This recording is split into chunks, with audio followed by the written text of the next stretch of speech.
Hi, welcome to my channel. Um, Today we're out here sitting in the shade, sitting in the air conditioning of the electric car by the lake, and it is 99 degrees outside. Yes, it's hot. Um,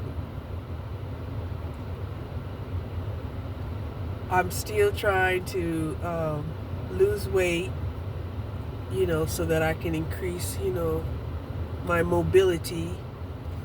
Uh,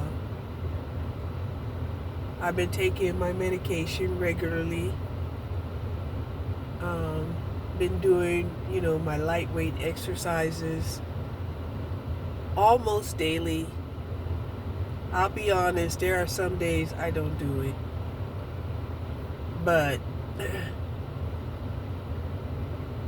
the whole thing is that when you get to be my age, and you have a chronic illness, you have to do what you can as you can do it. And, you know, the importance of getting things done, it's not the same. It really isn't. Um, I knew it was going to be pretty hot today. So I did cook some meat sauce last night so that, all I have to do is boil some protein noodles, and I'll be able to have uh, some pasta later on. Um, I did run out of soy milk and water flavoring, so I want to go and pick up some of that before I get back into the house. Because as long as I have water flavoring, I will definitely stay hydrated. Definitely. And I think that that's a thing that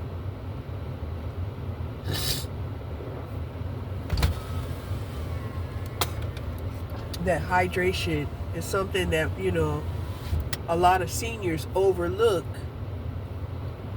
Um, but like I said, when I have water flavoring, I could pretty much drink a gallon a day. Without it, I'll be lucky to drink a liter of water a day. And, it does show up in, the color of my urine, as a telltale sign that, hey, you do need to drink more water, or, you know,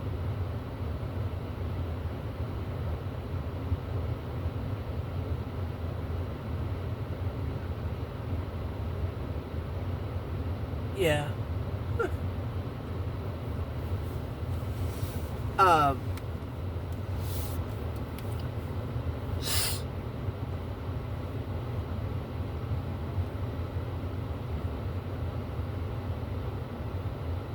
I feel a little,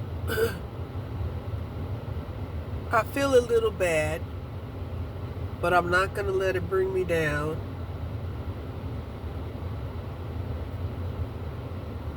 Uh, because, I had significantly brought up my FICO score, and, yeah, I got a late payment hit, and that does make me feel bad.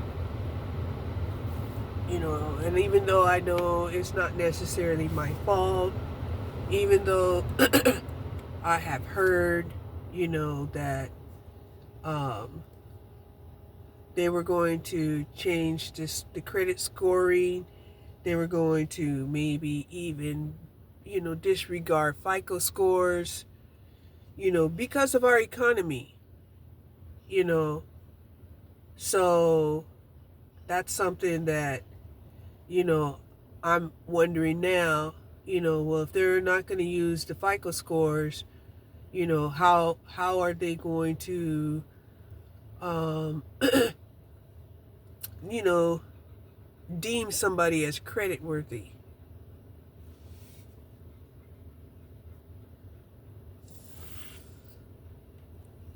So even along with my chronic illness,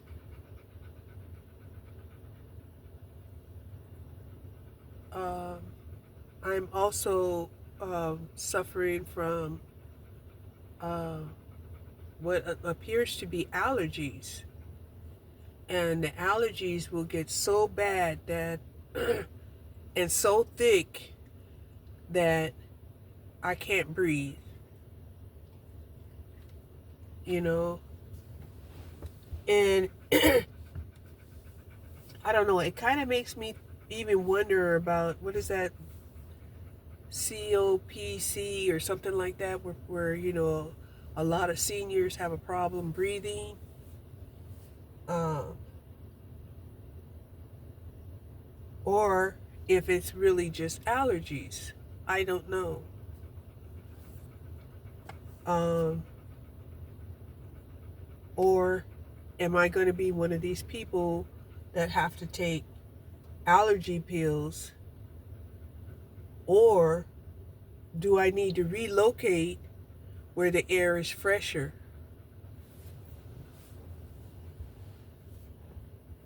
You know,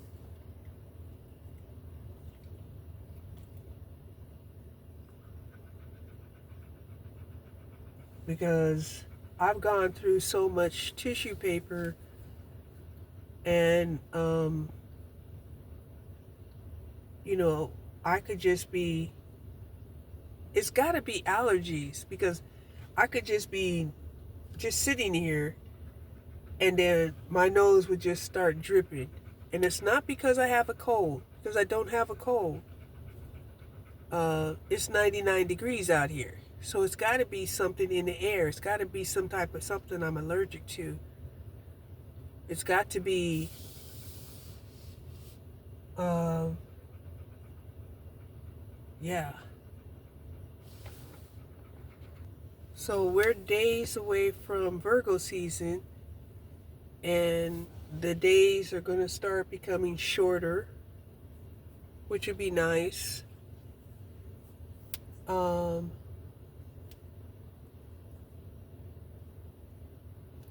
cool things down some.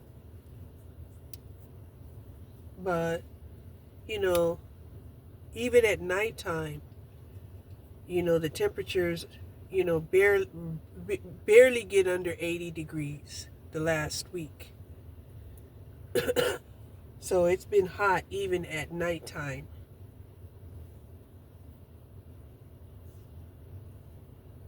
So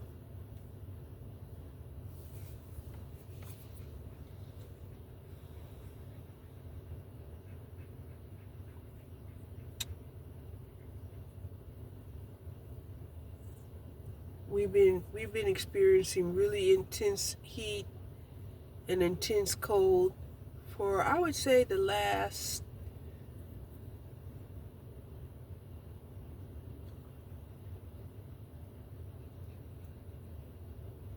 4 years, since about 2021, when we had started experiencing those extreme cold weathers and those extreme hot weathers. And it's been pretty consistent every year of having these extreme uh, weather conditions.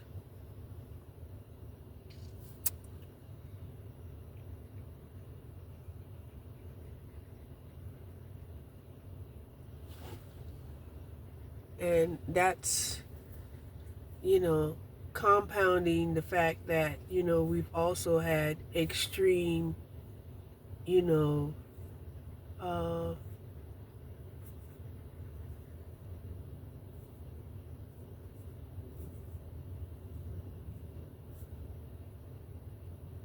political and relationship ups and downs too. Yes. So even though I can stand the heat, I can just imagine the people who can't tolerate this kind of heat, having to invest in cooling mechanisms, just to stay where they're at. And they are. They're like, they're going to stay here come hell or high water. Right? They won't see this as, an indicator that this is not somewhere where they need to be.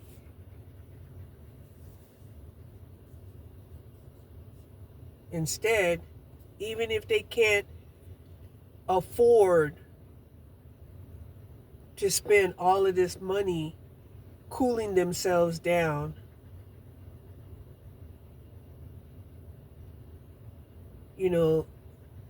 they're going to stay here by hook or crook. And that's what they've been doing.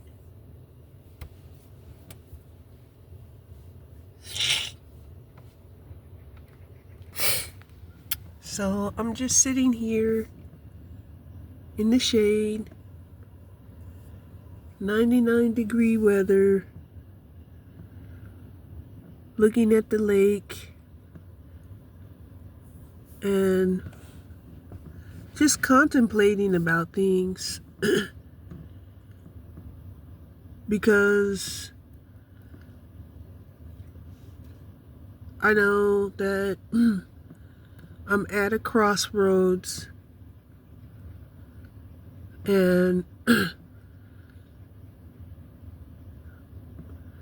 the first thing that has to happen when you're at a crossroads is you have to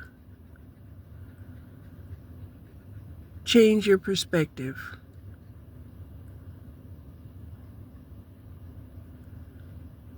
That's the first thing. And then once you change your perspective, then that helps your pathway become clearer in the pathway that you need to go. And that's kind of where I'm at.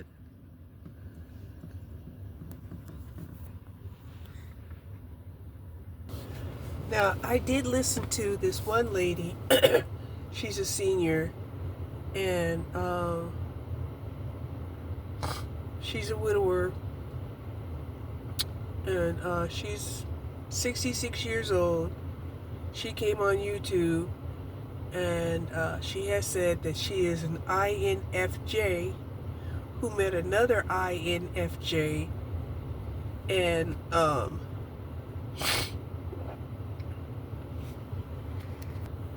they found each other online. However, they found each other on Facebook.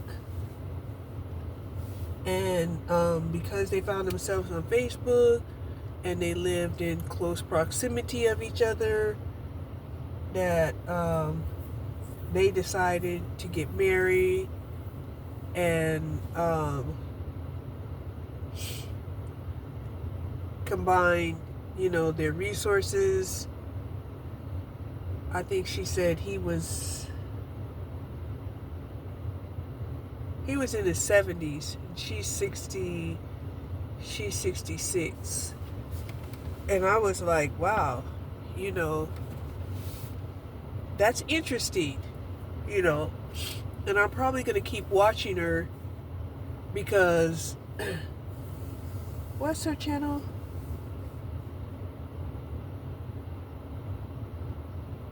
Her channel was about her having anxiety. I can't remember, but anxiety was in the name of her channel.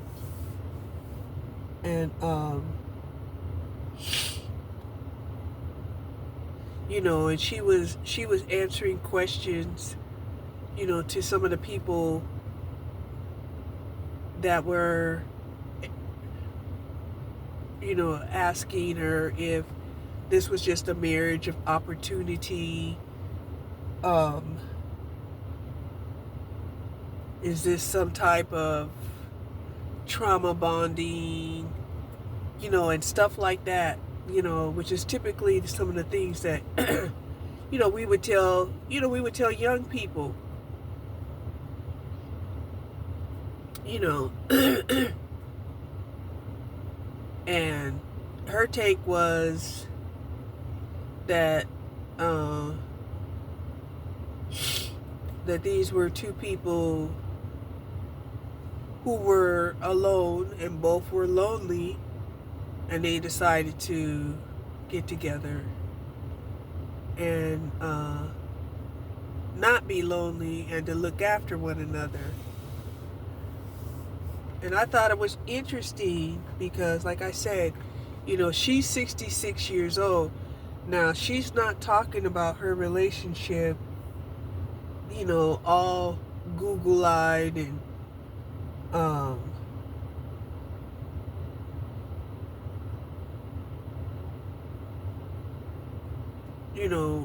romanticizing, like the same way, young people would romanticize, their relationships.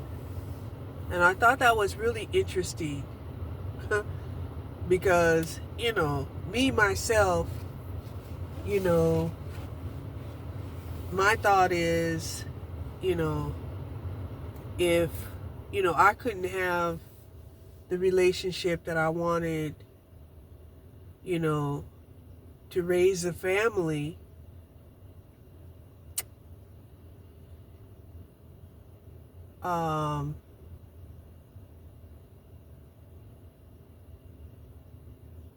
or even, get through the pandemic, or to get through some of these incremental weathers that we had,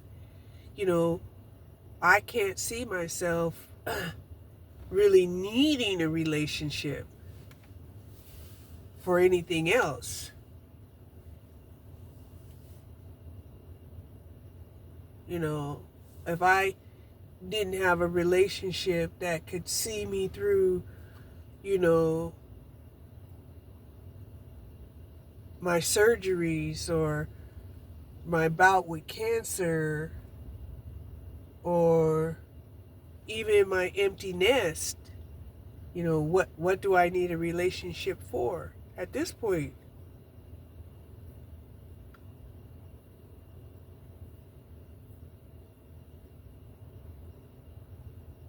I mean, even Social Security, Social Security is not set up to where, you know, two people on Social Security can combine their Social Security benefits, especially once they get married.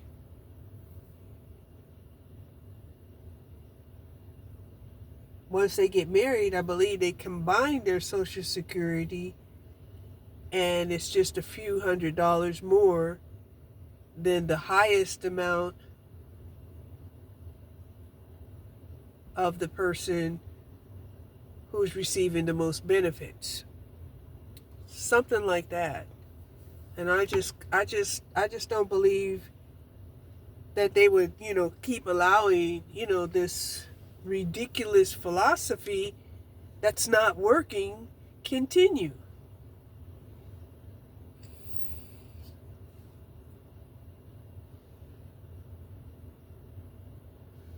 So as a result,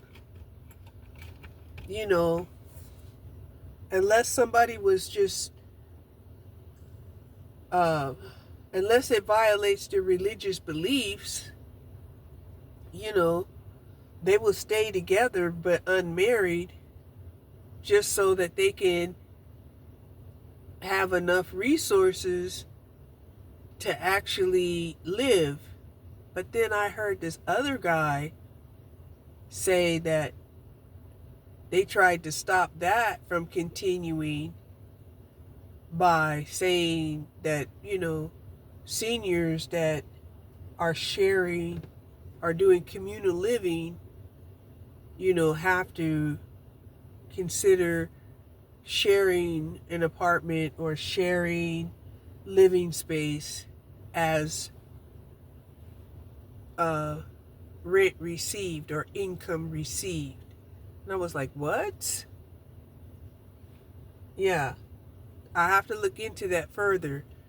And that's the beautiful thing about AI, is AI will allow you, to ask questions, and you don't have to dig for the information. You just have to know how to ask the question. Let me see. Hold on. So here it says, when two people who are already receiving Social Security benefits get married, their benefits may or may not be affected depending on the type of benefit they receive and other factors. Here's a breakdown of how marriage can impact Social Security benefits. Social Security retirement benefit. If both individuals are receiving Social Security retirement benefits based on their own work records, their benefits will generally remain unchanged after marriage. Their benefits are based on their individual earnings, history, and contributions to Social Security, and marriage typically does not affect this, okay? Social Security disability insurance, similar to retirement benefits, if both individuals are receiving SSDI based on their own work records, getting married should not affect their disability benefits. Social Security income is a need-based program, and marriage can significantly impact benefits if both individuals are receiving SSI and get married. Their combined income and resources are considered. This can lead to a reduction in their individual benefits or even render them ineligible, as the couple rate for SSI is lower than the combined individual rate. For example, SSI payments for a single person is $967, but for a couple it's $1,450. Spousal benefits. If a person is receiving spousal benefits on their spouse's records and they marry someone else, those spousal benefits from the former spouse will generally stop. However, they may be able to claim spousal benefits based on their new spouse records if eligible. Survivor benefits. If a person is receiving survivor benefits as a widower or surviving divorced spouse, the impact of remarriage depends on their age. If they remarry before 60 years old, or if 50, disabled, they would generally lose their survivor benefits. If they remarry after the age of 60, or if disabled, their survival benefits will not be affected. Reporting the marriage. It's crucial to report a marriage to the Social Security Administration promptly, especially if one or both spouses receive SSI, survivor benefits, or benefits based on a former spouse's records. Failure to do so result in overpayments that need to be repaid. Seeking guidance. Navigating complexity of Social Security benefits after marriage can be challenging. It's advisable to contact SSA directly or consult with a Social Security lawyer to discuss your specific situation and understand how your benefits may be affected. So, in summary, while marriage may not impact Social Security retirement or disability benefits based on an individual's work record, it can significantly affect other types of benefits like SSI, spousal benefits from a former spouse, or survival benefits depending on various factors like the type of benefit and the recipient's age.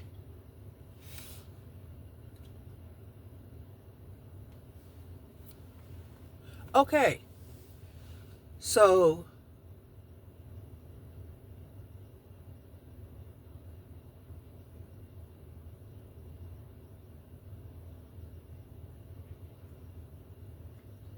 that does answer one of my questions. One of my questions that I had in my mind was, uh, like, my over 10-year marriage and gaining benefits from my first spouse, would I be getting benefits from them, or would they be getting benefits from me?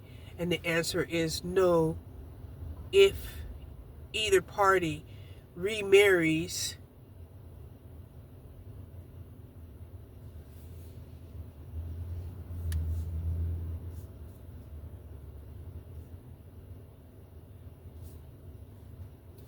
when under the age of 60, that's how I read that.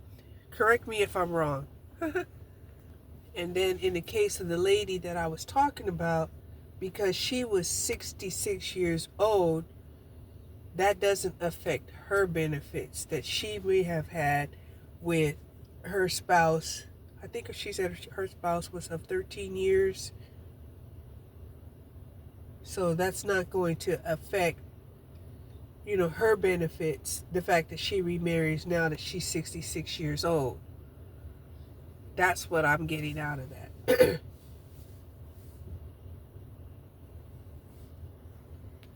So, when it comes to marriage, you do have to marry responsibly.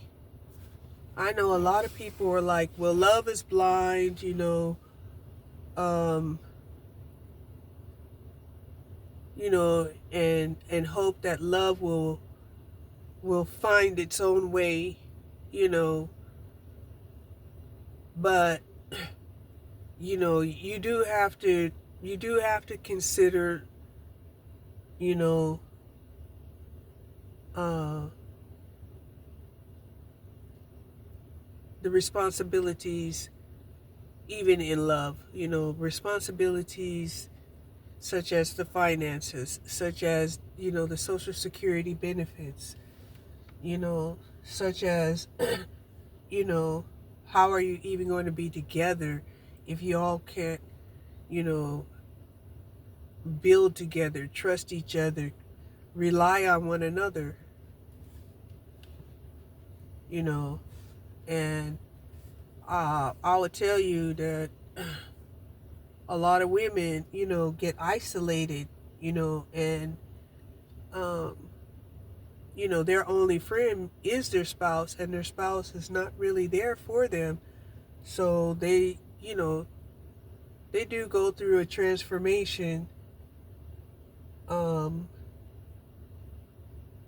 because they lose their identity to somebody that's kind of a ghost, you know, and that just seems to be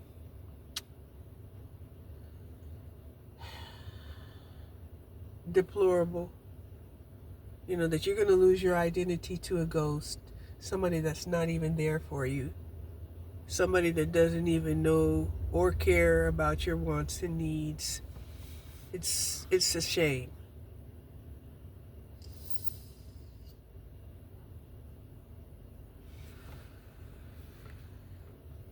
Okay, here it says, a person may also become eligible for benefits on a new spouse's record if the new marriage is to a higher earning partner and the new spouse is collecting their own Social Security benefits.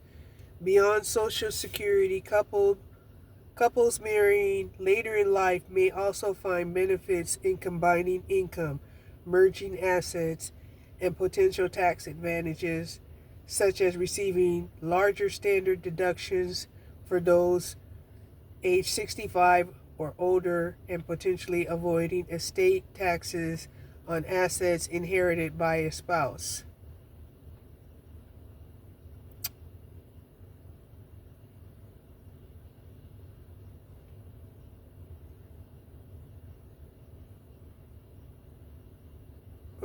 For married couple filing jointly, the standard deductions is higher than combined individual standard deductions.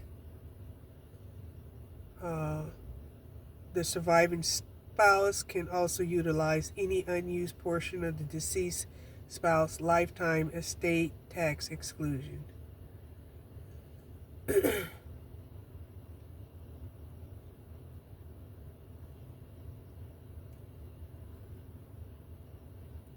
So that's not a lot of benefits, but I guess it is a benefit that, you can transfer, what you've already established, and pass that on to your spouse.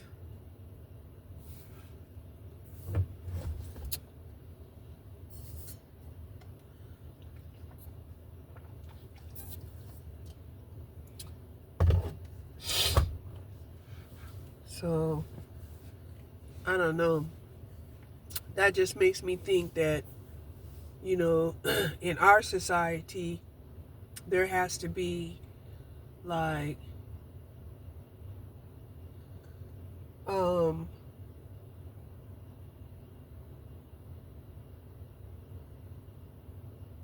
a way of identifying if somebody is fraudulently marrying you using your ID just to get your benefits. Because, like I said, there's a lot of people out there, that, didn't really plan for old age, never thought they was going to make it this far. I didn't think I was going to make it this far, although for me, it was imperative, to work as much as possible, much as reasonably possible, because, I spent 30 years, having a kid, because my children are 14 years spaced apart. Right? So that was 30 years of being a parent.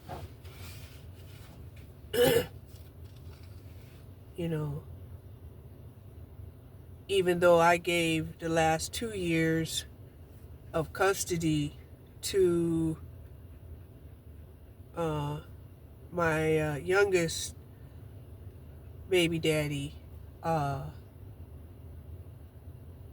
when she was 16, right? I still was a parent for 30 years of my life, right? That's over half of my life. And it took me a long time not to see myself as a parent.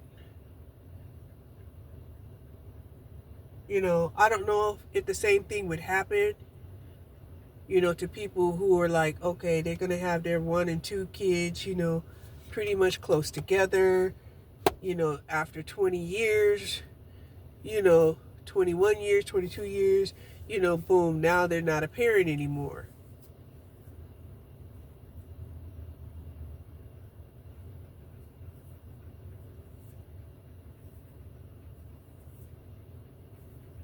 I don't know what that feels like. All I know is when you spend so much of your life being a parent, when you're not a parent, you really have to grieve the change, just to get through it. You do. I mean, once I finally realized I was an empty nester, hit really hard.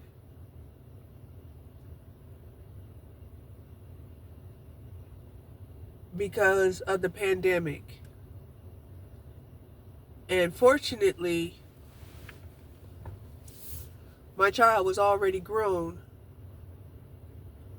Otherwise, I don't know, I probably would have felt a lot of hardship if the pandemic would have hit and I didn't have custody of my child, couldn't provide for my child, lost my job, lost my benefits.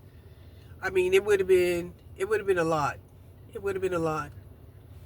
But when the pandemic hit, I had already been surplused. away from, you know, receiving my pension, and wasn't strategic enough to pull my funds out and, you know, develop, you know, other personal IRA accounts that, you know, could have saved me from having them, you know, demolish my savings from, you know, these professional pension assassins, because they're out there. They have them. And they're very proud about what they do.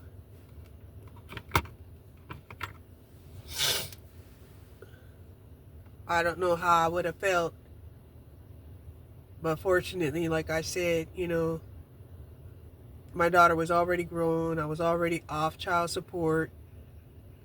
And,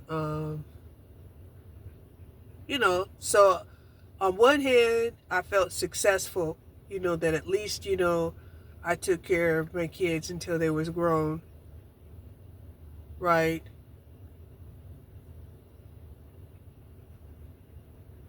But there's still that empty nest syndrome that kept gnawing at me. And even now, you know,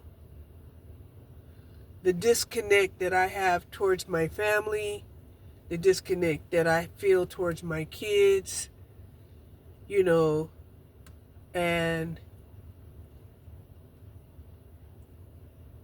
the disconnect that I'm even having towards my grandkids, you know, and I know my grandkids don't have anything to do with, you know, me being disconnected from them. That doesn't come from the lack of consideration that comes from my kids, right?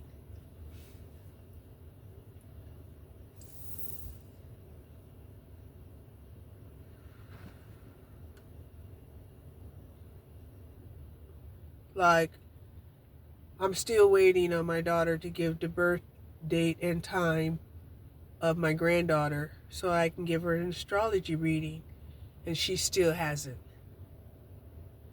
I'm, you know, it's almost a week now.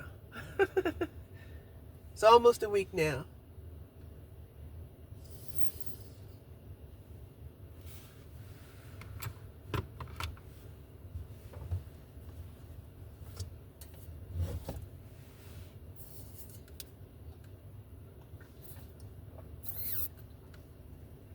For me to think that she doesn't have her children's birth certificates on hand is weird. And I do encourage my grandbaby, you know, I did encourage her to get her own birth certificate. I sent her the link of vital statistics, and hopefully she'll just get her own birth certificate. Hopefully. Because you need to have that.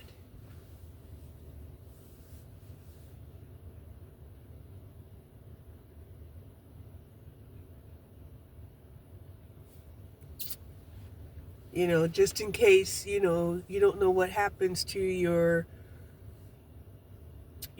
ID or your driver's license. You need to have a, you know, your birth certificate on hand to where, you know, you can use it as a secondary ID to get a primary ID, etc., etc., etc.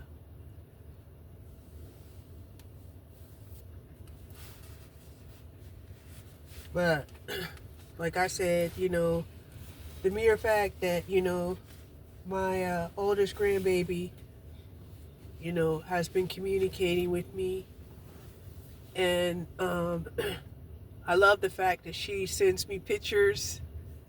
You know, it's just, it makes me happy. It makes me sad that I don't have the same type of relationship with my children, you know, that my grandbaby is more transparent than my own kids. Now, I have another grandbaby,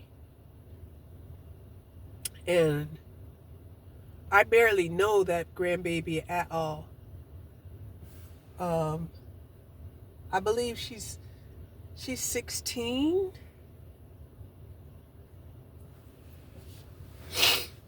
You know, I've hadn't had very much to do with her, never done anything, you know, wrong to the baby daddy or his family. You know, they've never once tried to reach out to me. I've always had to reach out to them. And that was something else that I had noticed about, you know, my life. You know, it's like if I don't initiate contact, then, you know, there probably isn't going to be any contact. But then when I do initiate contact, I understand why they've never contacted me. And it's basically because these family members are not living a lifestyle that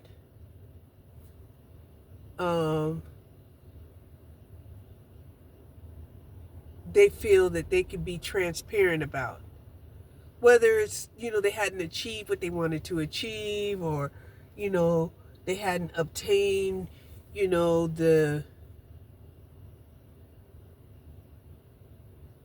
lifestyle that they wanted to obtain. They didn't really want anybody to see them that way. Something on those lines. You know, because like when I went to go see my daughter when she was in a relationship with the baby daddy of my second grandchild, you know, I went up there and, you know, she was living in his house. It was dilapidated. The refrigerator wasn't working. The gas line was dangerous, so they had it cut off. You know, the plumbing was jacked up. And at the time, you know, I was dating a handyman. And so our visit up there, you know, tried to at least give them what we could, right? We bought them a new refrigerator. He repaired the gas line and the plumbing, and so this had allowed them to at least, you know, not to use the neighbor's refrigerator and the neighbor's stove to cook and to store food, and to be able to, you know, have proper plumbing in their bathroom.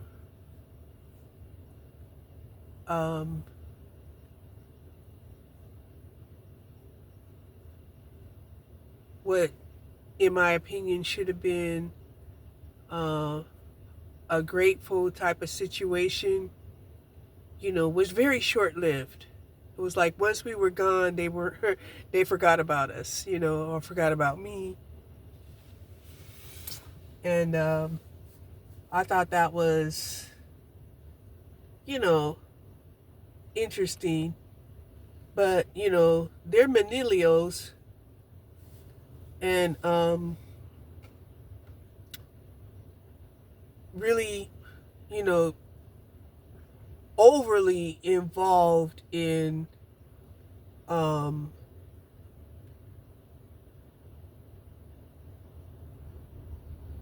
certain type of image. Either they're running after the image, or, you know, they're trying to maintain the image, which, you know, is really not very authentic.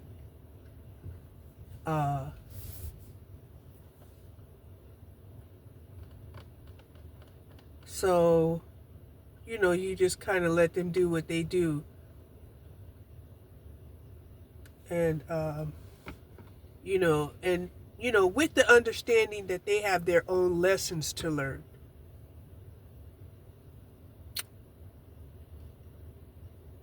That their lessons aren't going to be the same as my lessons.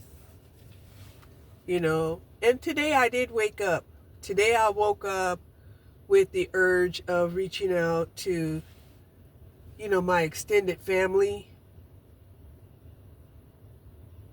I was tempted to reach out to my extended family, my half brothers and sisters. On my dad's side.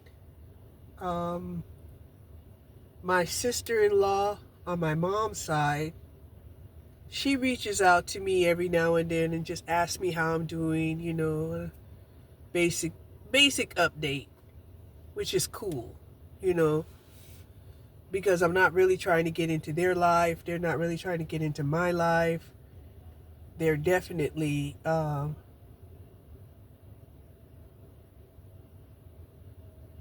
believe, they're millennials. My younger brother, no, maybe they're Generation X. My younger brother is definitely I think he's 13 or 14 years younger than me.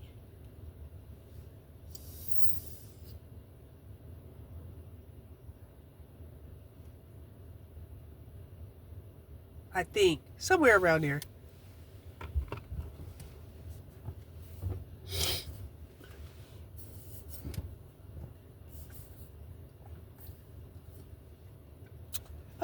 It's still 99 degrees out here. I think I'll drive around the lake. But then when I thought about that, I was thinking again, I'm like, there's no reason for me to think that it's my job, to unite the family. Even though I may be considered the elder maternal or the elder matriarchy, right? And the reason why I'm saying that is I'm not going to impose it, period. I'm a Gemini. I'm going to give you the choice, right? I do have, I am, dominated in my chart by Saturn, which, can be manipulative, can be controlling, but I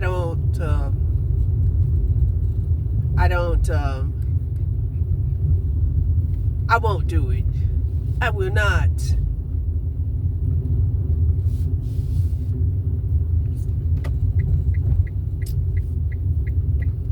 I prefer to give people a choice, and I prefer people to give me a choice. Because just because you choose me doesn't mean that I have to fall in line. I can also choose to go along or not to go along.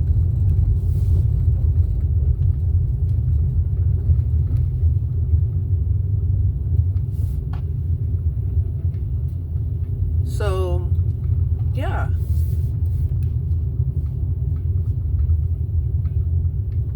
And the one thing that I don't want to do from this moment of my life going forward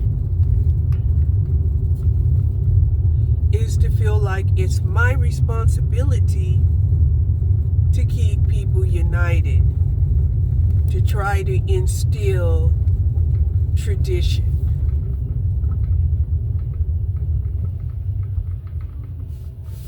right? Because we are going into a new age. And these new ages, in my opinion, the traditions and the culture can't be the same as it was in the old age. It's going to be new. And they're being established now. And these new established traditions and cultures are going to go forward for the next, 2,300 years.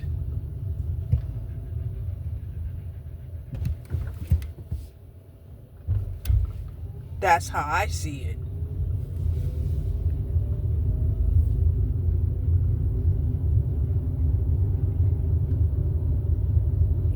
To try to force,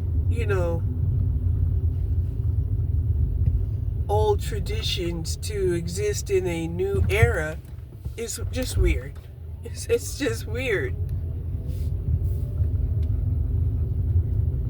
And I do find myself looking at some people who, who are like, well, they're going to revert back to, how they conceive,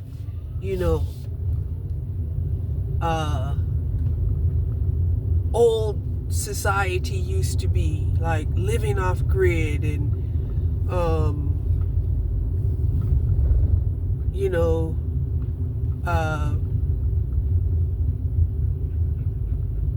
trying to uphold, old traditions. There are some old traditions, that are worth upholding.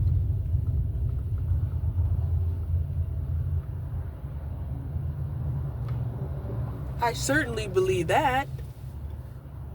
But at the same time, even the old traditions need to be modified and updated.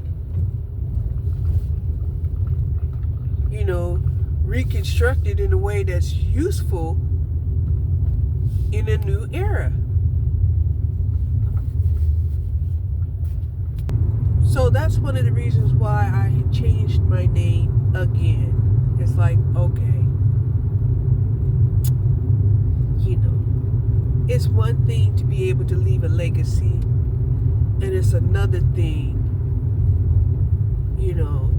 to just, write it off as a loss and stop chasing rainbows.